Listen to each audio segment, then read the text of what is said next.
শেষ 7ই জানুয়ারির নির্বাচন করে তিনি মনে করেছেন তিনি অদ্বিতীয়, তাকে আর কেউ ধরাছোঁয়ার মধ্যে পাবে না। বন্ধুরা আমার, আল্লাহ তো সবসময় দেখে, অনেক সময় দড়ি ছেড়ে দেয়, তারপরে যখন দড়ি ধরে টান দেন তখন সে বুঝতে পারে যে তার ক্ষমতা কত কম। বন্ধুরা আমার, সারা বাংলাদেশকে লাশের দেশে পরিণত করে শিশু, কিশোর, তরুণ এদের রক্ত পান করে শেখ হাসিনা আবারও মনে করেছিলেন টিকে থাকবে। কিন্তু একের পর এক নিজেদের আত্মদান, নিজেদের আত্মহুতি দিয়ে যেভাবে ছাত্র জনতা শেখ হাসিনাকে ঘিরে ধরছিল, প্রথম দিকে শেখ হাসিনা ওটা টেরই পায়নি।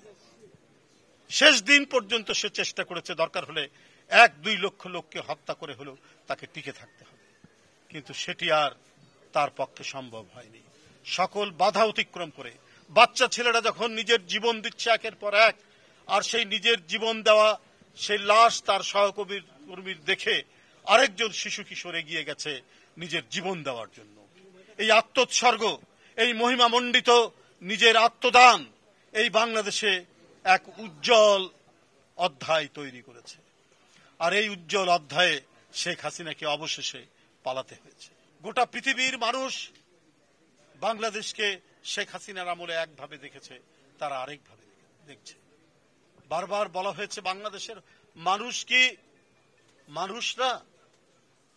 দেখা মাত্রই সীমান্তে আপনি গুলি করে হত্যা করেন, আপনি ঠাকুরগাঁর বালিয়াডাঙ্গিতে গুলি করে জয়ন্ত কুমারকে হত্যা করলেন। কয়েকদিন আগে 1 সেপ্টেম্বর এই বৃহত্তর সিলেট জেলার মৌলভীবাজারে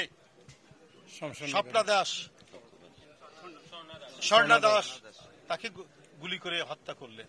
ওরা আমাদের বাইরে যাবে কেন? যা বলবো আমরা তাই করবে, আমরা যাকে যেভাবে স্বীকৃতি দিব বাংলাদেশ তাই করবে।